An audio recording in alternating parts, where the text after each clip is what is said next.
Welcome to episode 10,000 of No Hacks Podcast, where I have the pleasure of welcoming back my buddy Josh Silverbauer. He's the analytics wizard who sings and dances at conferences, and that's not weird at all. Josh, welcome back to the podcast. Here's Joshy! Hold up. What are you doing? What do you mean? I thought this is the Hacks show, right? The No Hacks. No Hacks? Oh, I didn't see the no. Oh. I thought it was Hacks.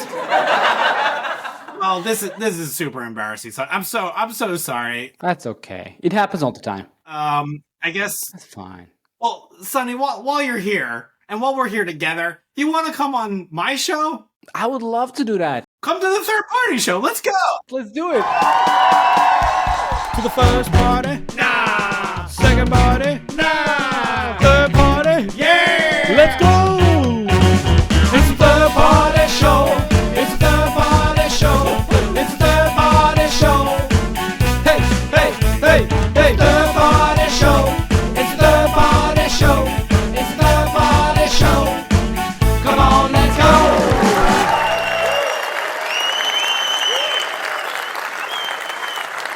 Hello, everybody. Welcome to the Third Party Show. I'm your host, Josh Silverbauer. We have a great show for you tonight. Sani Manić is here. Hey, Sonny. But first, I want to thank our sponsors, Piwik Pro. Piwik Pro is a privacy-first analytics suite built for compliance with regulations like GDPR and CCPA, giving you powerful insights without compromising user trust or data control. Give it up for Piwik Pro. Okay, let's get to the news. Google is pushing full AI mode in Google Search. They published a blog post with official tips to make your content perform well in AI-related search. I couldn't find it though because it only showed up in organic. Speaking of Google AI, Volvo will be the first to install Google's Gemini in its cars. This means that if you own a Volvo, you'll finally have somebody who wants to talk to you. While we're integrating technology, here's a story about destroying it. There's a new TikTok challenge called the Chromebook Challenge, which has students sticking paper clips in their laptop to ignite flames. Sounds like a lot of work. Back when I was in college, we just destroyed our laptops the old-fashioned way, by spilling beer on them. Yeah, whoa. Alright. On the subject of losses, after a court ruling, Apple now has to allow apps to link to third-party payment systems if they would like to. So now, every time you buy a subscription on the Spotify iOS app, Apple passive-aggressively asks you, do you want to give money to Apple, Spotify, or the actual artist that you want to listen to? Yeah. Woo. Finally, LinkedIn announced that they are going to be prioritizing video in their platform now. After which, they posted, this is what prioritizing video on our platform now taught us about B2B sales. And that's the news today. Let's bring on our guest. He is the host of the No Hacks podcast, the builder of PodPacer, and the friendliest person I know with 15 years of web development and optimization experience. Here he is, Sani Manić!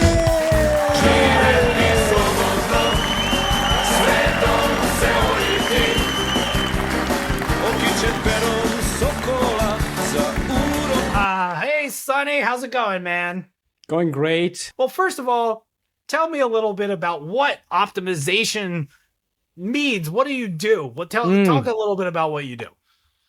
Optimization is really never settling, is the best way to describe it, and never thinking you're right.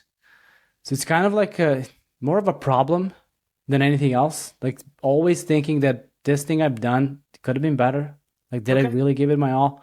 So I think always looking for opportunities for things to make better. I think that's what the essence of optimization is. And that's your job, right? Do you also apply that to your life? Every single thing. Yeah? Yes. Yeah, everything. The more you focus on proactively trying to make things better, and this goes with physical fitness, this goes with your health, job, everything. If you're trying, you might get it better. If you're not, I don't think so. Talk a little bit about what's involved in optimizing a website. Well, this might be controversial or hot take or whatever, but go for the low-hanging fruit. Like, start with the lowest hanging fruit. I don't care what it is. There's always going to be some small wins that either will make you feel more confident as you go, or will give client more confidence in you. So if you see something that's not going to be like the massive win, it's not going to give you, not going to double your conversion rate or whatever people are promising online, but it's going to fix something that's annoying the users and going to help a few more people convert. Just fix that. If it's going to take an hour or two, don't try to go for like the biggest win on day one. I think that's the way to start. Everyone who does it well will say that research is like 80% of optimization. I really think that you should spend 80% or more of your time doing the boring stuff, figuring out what to fix and all that, and only with the rest of your time just fix it and be happy about it, I guess. Do you feel like people who are optimization specialists can be religious?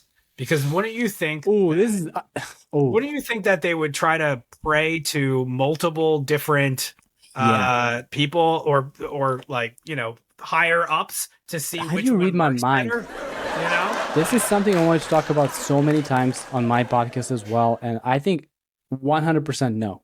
Yeah, I think optimization is the opposite of religion. And I'm sorry, I don't want to offend anyone. This is not against any particular religion, but if you have a 2,000 or more year old book and that's the rules, you cannot do optimization.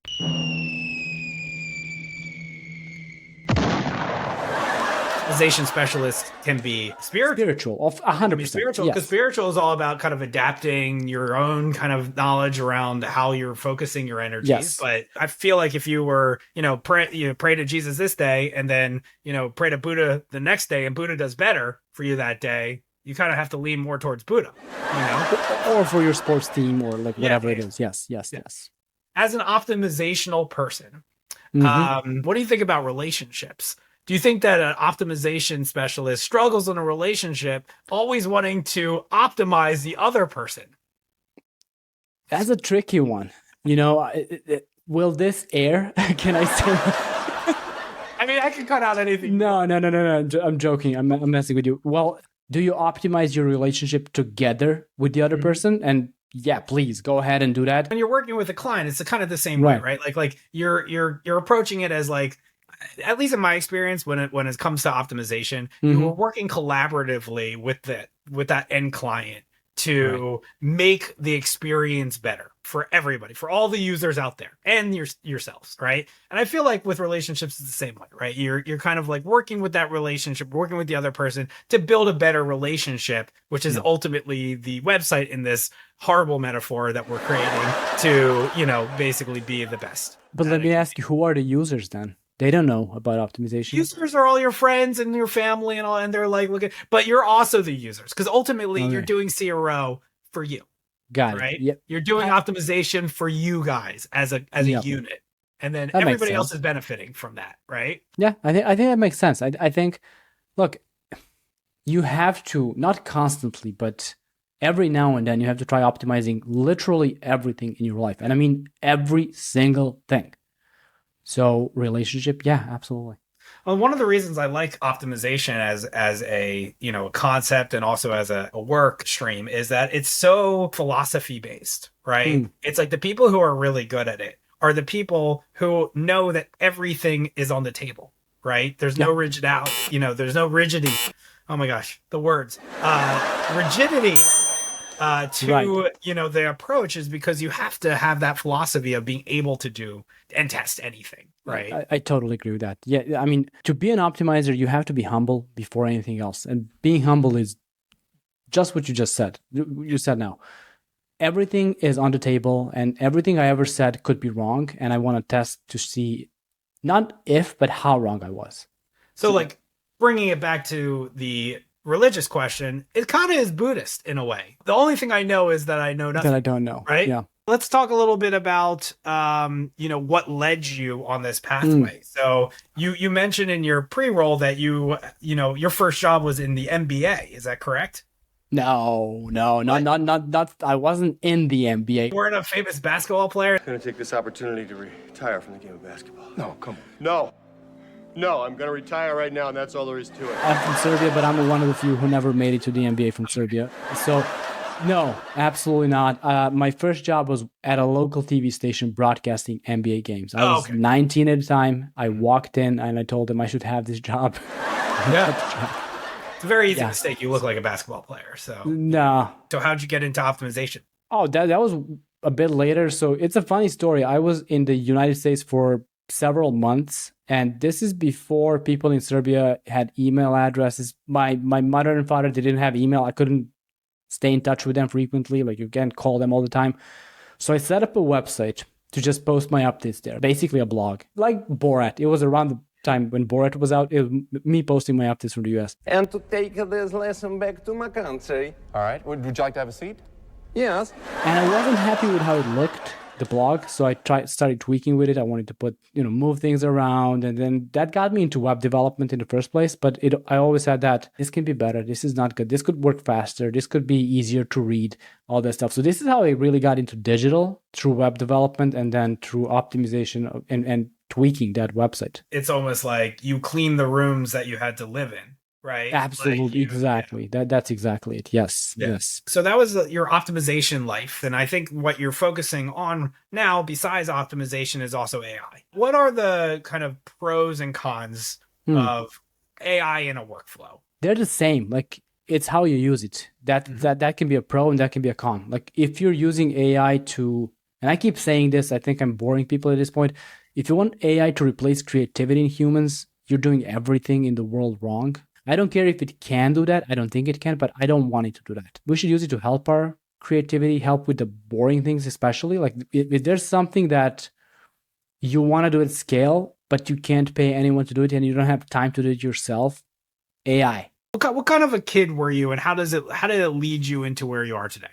The first influence on me was my paternal grandfather, who was the closest thing to a stoic person that I ever met. He was in the army. You always do it the right way, like no hacks, like literally.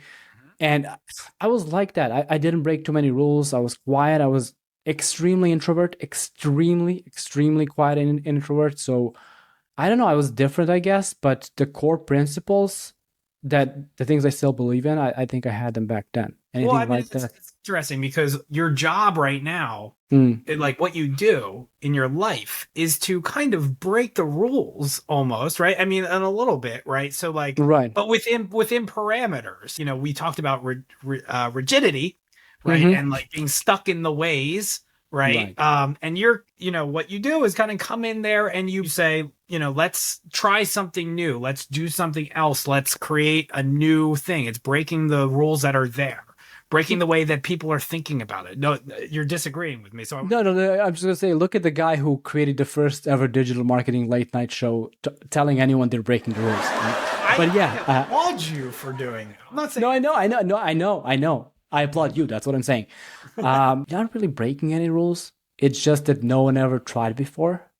Those are two completely different categories. I was a rule breaker, but I was like a very specific, thoughtful rule breaker when I was a kid. Like I was like that Ferris Bueller type. Uh-oh.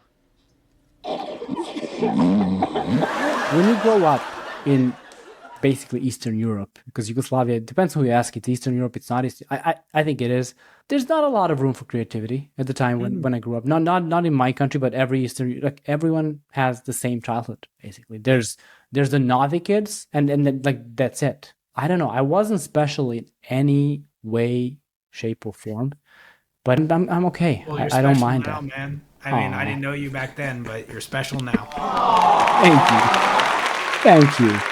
Now we are going to transition into Truth or Shitpost.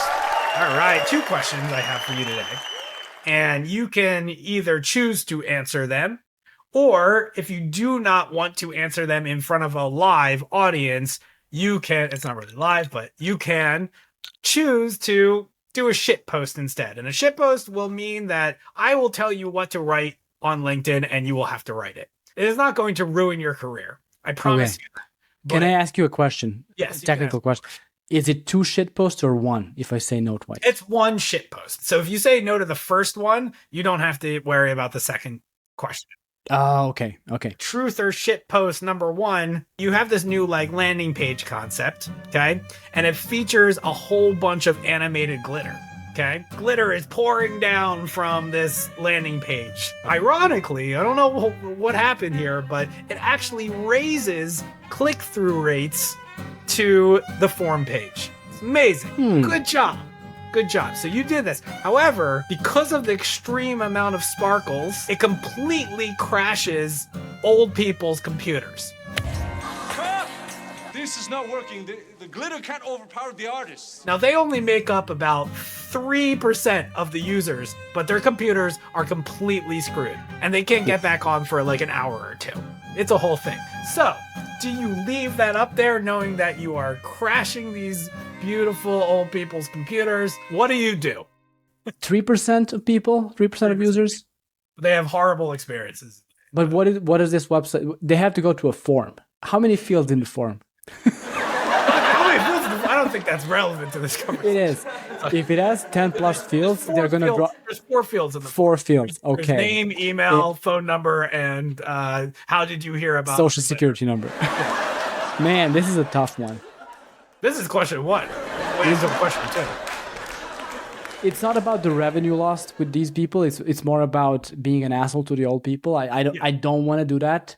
Okay. It sounds like you were saying that you would try some other test, right? I would try to validate that. Yeah, at all costs, I would try to not be an asshole first, and then only then leave the glitter. Because also, I would hire a research firm to figure out why glitter works and publish a scientific paper on that, because that would kill.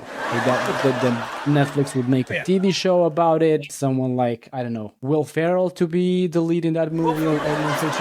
Yeah. I invented the piano key necktie! That's truth, right? That's no shitpost. Good answer. Scenario number 2.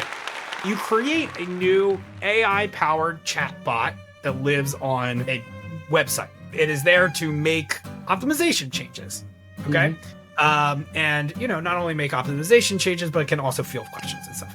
And through the conversations and through everything that happens, it becomes sentient. Okay. It exists now as a thing that has feelings. But at the same time, it starts changing all this horrible stuff that's on the website. It, changes by now to fuck you, and it starts changing all this stuff. Do you keep the sentient feeling AI bot alive by keeping it on the website, knowing that it's going to wreak havoc all over the website? Or do you pull the plug on Hal? I'm pulling the plug even without its wreaking havoc. Like, I don't care. I don't care. I saw Terminator 2. I don't want that to happen to me or my child.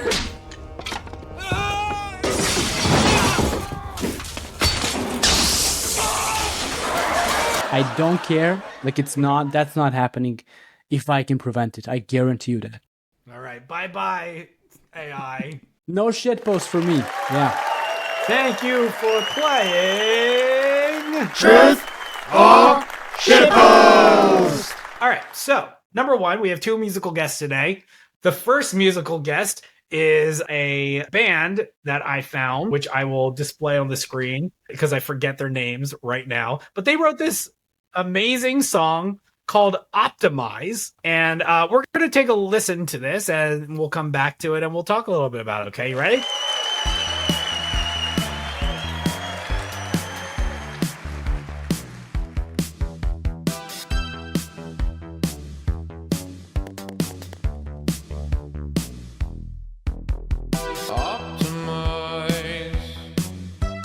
Optimize your life. Optimize your soul. Optimize.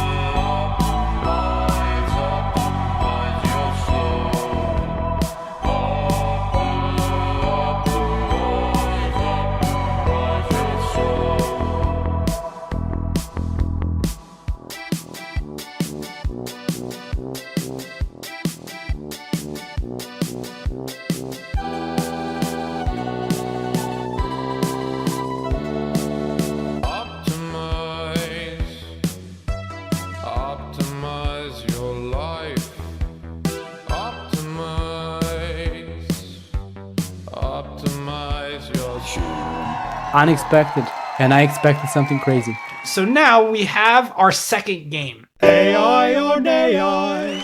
Alright, I'm going to read a quote, and you are going to have to tell me if this is a quote that was actually written by a human, or if this was a quote that ChatGPT wrote that I asked it to. I actually fed all of the human quotes to AI, and I said, write me quotes like these. Every guess is a gamble. Test it before you bet the house on it. I would say this is human. AI. All right, let's try again. So close. Start testing and stop arguing. Context would help, but then you would tell me it was human. I would say this sounds like it was from an optimization Slack where people started arguing about something. I would say human. Human. This is a human. This was said by John Correll. John Correll. I don't know him. No. Okay. The next time someone tells you bad design converts better than good design, punch them in the face. I've seen variations of this, but not this particular sentence many, many, many times. I would say this is AI pretending to be a human. Human. Nope. This is a human quote. That's a good one. Okay. That was tough. We're not for punching people in the face. Let's just be clear about that. Okay. Iteration isn't an option. It's the heartbeat of optimization. This really could be just, ChatGPT swallowing someone's sentence and spitting it out slightly different. That's what this sounds like. But I'm gonna say human because I can find a human quote. Like I can Google and find this quote somewhere. AI. Sorry, it is. This is impossible. It is AI. It is AI. This is We'll impossible. do two more. We'll do two more. A website without data is like a map without a legend. Impossible to navigate. AI. AI. Your last one. Your most unhappy customers are the greatest source of learning. Human. Human. It is a human by the great, I know who this is, Bill Gates. We had 80% boys and 20% girls. But in my classes, they were all girls. AI. Human. We don't know. You give me the score. How did I score? 2 or 3? 2 or 3, yeah. Half-ish? Half-ish. I'm good with half-ish. Have some fish after we get done with this. Now we will go into another musical guest. This time we are going to be watching an AI Beatles. I picked the AI Beatles. It is a clip that was made entirely by AI. The video and the music is via AI. They loaded a bunch of Beatles songs in, and we get this AI Beatles representation, and it's pretty horrifying. So let's take a listen. I'm not Paul McCartney, not even partly. I've been created by an AI. I'm not John Lennon, I'm just an impression. A digital reptile, not the actual guy. And I'm not George Harrison, there'll never be another one. No Ringo Starr, he always beats the best by far. With the AI Beatles,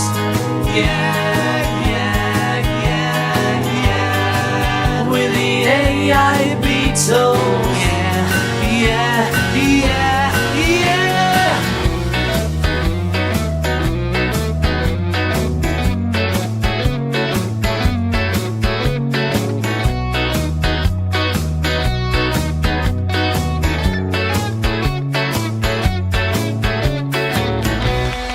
Not a fan. When you asked me about AI chatbot, like I would plug this one. I would kill this one as well. Oh yeah, I mean, it's pretty terrifying. Like there's something about it that's just really unsettling, right? Yeah. As a musician myself, I've tried to experiment with like, what does this sound like? And it's just like a bunch of just mush. It's like, yeah, you can do it, but it's just like mush. It's like this like low quality porridge that like if I were to eat, I would just like have like a gut full of like crap. Breakfast of champions. Talk a little bit about the stuff that you have going on in your life that's you're really excited about. I don't remember when I was so excited about so many different things in life, and I guess that's a good thing. Number one is the podcast. Like, really, we wouldn't even know each other if it wasn't for the podcast. Like, I wouldn't know a lot of people that I care about deeply if it wasn't for the podcast. I started it in February 21. By the time this airs, it's going to be 200 plus episodes. It's amazing, man. Yeah. That's so exciting. So give us a little bit about what you guys talk about. It's all about the mindset behind optimization, really. There's practical tips. Now I have two formats. There's the short one, which is like more actionable, and there's the long one, which is more about the why behind optimization and that mindset. So it's really about understanding what drives people who are on the podcast to push and try to make things better. Why did you name it No Hacks? I had like 10 names. None of them really clicked. And then I came up like No Hacks.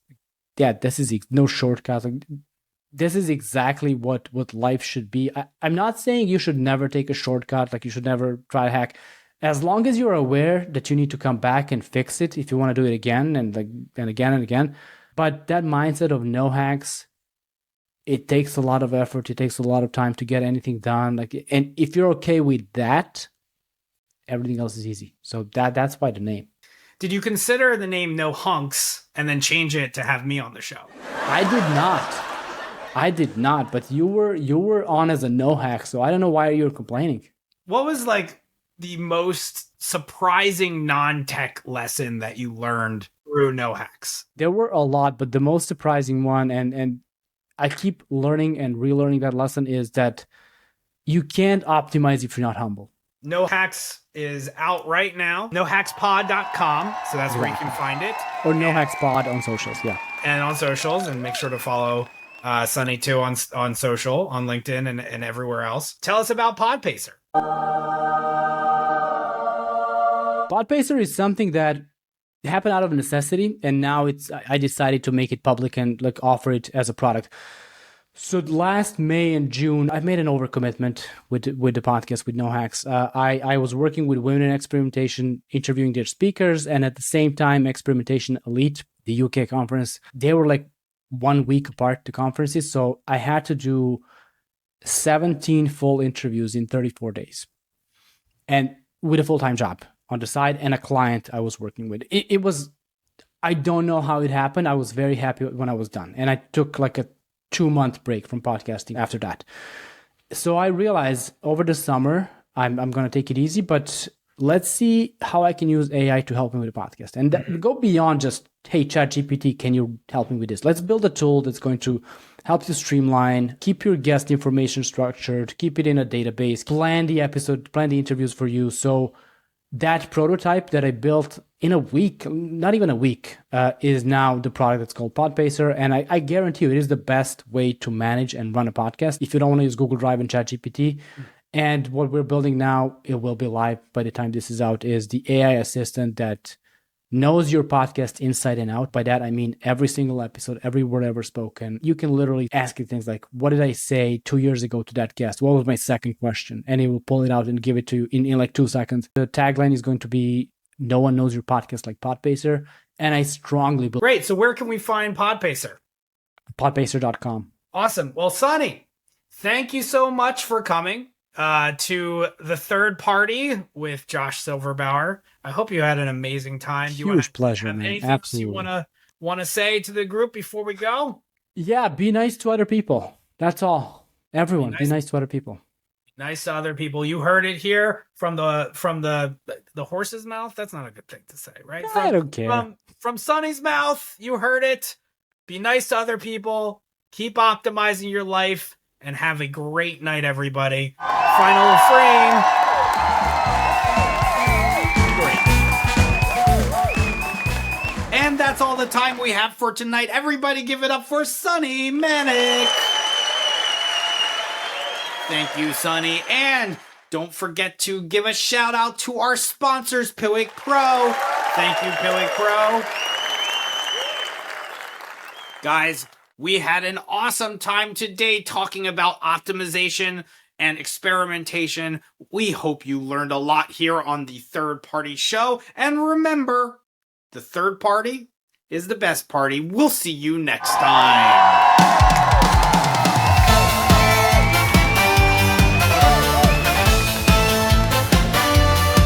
Sani Manić on the mic tonight, dropping wisdom, shining bright. No hacks, just the real deal. Optimization's got that appeal. The Third Party Show lit the flame. Grateful you came, shared your name. Not a baller, but you still score. Teaching lessons we can't ignore. Thank you, Sonny, for the inspiration. No shortcuts, just dedication. Your voice cuts through the static air. Manic energy beyond compare. From the podcast to the crowd.